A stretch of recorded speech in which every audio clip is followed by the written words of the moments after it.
सुनैना और सुरेखा ये दोनों देवरानी जेठानी थी। जेठानी सुनैना नौकरी भी करती थी और देवरानी सुरेखा ये घर संभालती। उनका परिवार बहुत बड़ा था। सास ससुर और उन दोनों के बच्चे कुल मिलाकर 10 लोग घर में रहते और अब बहुत साल बाद उनकी बुआ सास अपने भाई के घर रहने आई थी। सुबह उठने के बाद बुआ सास ने देखा कि सुनैना फटाफट अपने काम कर रही थी। सुरेखा ने नाश्ता बनाया और वह नाश्ता सुनैना ने सबको परोसा। उसके बाद सुनैना ने अपना टिफिन पैक किया और वह काम पर निकल गई। सुरेखा ने वापस दोपहर का खाना तैयार किया और थोड़ा वक्त अपनी सास और बुआ सास के साथ बैठी रही। बुआ सास से रहा नहीं गया। उन्होंने सुरेखा को पूछा, छोटी बहू, तुम्हारी जिठानी तुझ पर बहुत हुक्म चलाती है। सुबह से देख रही हूँ रसोई घर में अकेले ही काम करती हो और वह महारानी दिखावा करने के लिए नाश्ता परोस रही थी, जैसे कि उसने ही नाश्ता बनाया हो। ये सुनने के बाद सुरेखा ने बुआ सास की तरफ देखा और बोली, बुआ सास जी, ऐसा कुछ नहीं है। सुनैना दीदी बहुत अच्छी है। बुआ सास बोली, तुम बहुत भोली हो सुरेखा। मुझे सब समझ में आता है, मेरे बाल धूप से सफेद नहीं हुए हैं। सुरेखा से अब नहीं रहा गया। वह बोली, ऐसा नहीं है बुआ जी, आपको सुनैना दीदी ने सबको नाश्ता परोसा वह देखा, पर आपको यह नहीं देखा कि दीदी ने मुझे जबरदस्ती सबसे पहले नाश्ता करने दिया और चाय भी दी। वह रोज मुझे ऐसे सबसे पहले ही नाश्ता दे देती है, नहीं तो सबके लिए नाश्ता करते करते मैं खुद के लिए नाश्ता बनाना भूल जाऊंगी। दीदी मेरी कितनी चिंता करती है। दीदी सुबह जल्दी उठकर मंदिर साफ करती है, फूल सजाकर रखती है और मुझे उनके 1 घंटे बाद उठने के लिए कहती है। शाम को आते समय बाजार से सब्जी भी लेकर आती, क्योंकि हमारे मिस्टर रात को देर से आते हैं और मम्मी जी को सुनैना दीदी ने बाजार में जाने को मना किया है, क्योंकि अब उनकी उम्र 60 साल से ज्यादा हो गई है। बाजार में जाते समय उनको तकलीफ होगी, उनके पैर बहुत दुखेंगे। कभी उनको बाहर घूमने का मन हुआ तो सुनैना दीदी छुट्टी लेकर उनको घुमाने ले जाती है। और हाँ बुआ जी, दीदी रोज शाम को आने के बाद वह कितनी भी थकी हो तब भी मुझे खाना बनाने में मदद करती है। वह मेरी बड़ी जेठानी जरूर है, पर मुझे अपनी छोटी बहन ही समझती है और मैं उनको अपनी बड़ी बहन समझती हूँ। ये सब सुनकर बुआ सास एकदम चुप हो गई। उनकी चुगली सुरेखा के आगे टिक नहीं पाई। शाम को सुनैना सब्जी की थैली सुरेखा के पास देते हुए बोली, सब्जी के साथ तुम्हारे मनपसंद लेखक की किताब भी उसमें है। ये सुनकर सुरेखा खुश हो गई।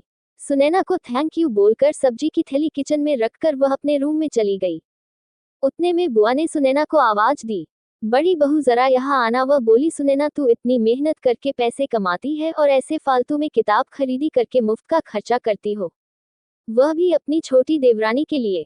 वह ऐसे भी घर में बैठकर करती क्या है? तुम दिन भर मेहनत करती हो और वह घर में आराम करती है। इस पर सुनैना हंसकर बोली, क्या बुआ जी आराम? और सुरेखा, उसे तो कहने पर भी वह आराम करती नहीं। सुबह उठकर बेचारी काम करती रहती है। सबका मनपसंद खाना, मेरे और उसके मिलाकर 4 बच्चों का टिफिन, सब वही तो करती है। और तब भी उसके चेहरे पर हमेशा आनंद दिखता है। सुबह की चाय पीने के लिए उसके पास वक्त नहीं रहता। दोपहर को जब बच्चे घर आते हैं तो उनका खाना, होमवर्क सब वही देखती है। इसलिए मुझे बच्चों का टेंशन नहीं है और इसलिए ही मैं ऑफिस में मन लगाकर काम कर पाती हूँ। कुछ दिन पहले ही मुझे प्रमोशन मिला है। इसके अलावा मम्मी जी और पापा जी की दवाएं कभी खत्म हो गई और कभी लाने की हो तो वही ध्यान में रखती है। घर में कोई मेहमान आए तो उनकी मेहमान नवाजी भी वो वही करती है। बुआ जी, घर और बच्चे संभालना छोटी बात नहीं है। इतना सब सुनकर बुआ जी उनकी तो बोलती ही बंद हो गई। सुनैना कभी कोई शिकायत नहीं करती है, वह सब काम कर लेती है। वह सिर्फ पढ़ना पसंद करती है। फिर मैं मेरी छोटी बहन के लिए इतना नहीं कर सकती? मैं नहीं करूंगी तो फिर कौन करेगा? इतना बोलकर सुनैना अपने रूम में चली गई। ये सब बोलना सुनैना की सास पीछे खड़े होकर सुन रही थी। वह बुआ के पास आई और बोली, जी जी, ये दोनों देवरानी जेठानी जरूर है, लेकिन उनका रिश्ता 2 सगी बहनों से ज्यादा पक्का है। मेरे घर की मजबूत दीवारें हैं ये दोनों।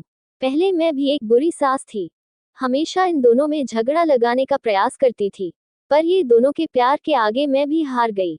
वैसे भी झगड़ा लगाकर नुकसान तो हमारे ही घर का होगा ना। पर यह बात बुआ को समझ में नहीं आई। रुदन करते हुए कमरे से बाहर चली गई, क्योंकि उन दोनों में झगड़ा लगाने के लिए ही वह आई थी। पर सुनैना और सुरेखा, इनके जैसी 2 समझदार देवरानी जेठानी के बीच झगड़ा करवाना बहुत मुश्किल था। तो दोस्तों, सुनैना और सुरेखा इनकी जैसे समझदार देवरानी जेठानी जिस घर में होंगे, उस घर का कोई बुरा नहीं कर सकता। जिस घर में ऐसी बहुएं होंगी वह घर स्वर्ग बन जाएगा। दोस्तों, उम्मीद करती हूँ आपको हमारी कहानी पसंद आई होगी। कहानी पसंद आई है तो वीडियो को लाइक करें, चैनल पर नए हैं तो सब्सक्राइब करें और हाँ, नोटिफिकेशन बेल को जरूर दबाएं ताकि अगली अपडेट सबसे पहले आपको मिले।